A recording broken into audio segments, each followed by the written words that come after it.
తిరుమలలో మనం జుట్టు ఎందుకు ఇస్తామో తెలుసా?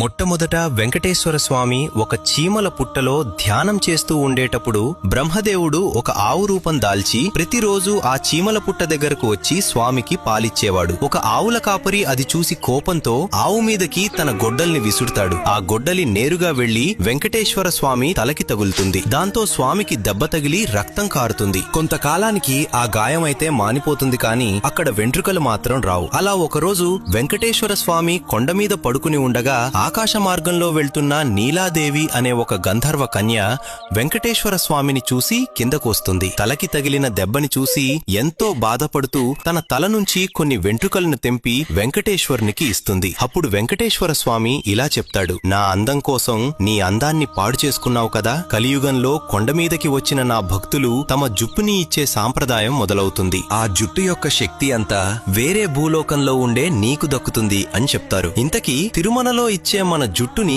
ఏం చేస్తారో తెలిస్తే కామెంట్ చేయండి. తెలియకపోతే గోవింద గోవింద అని కామెంట్ చేయండి.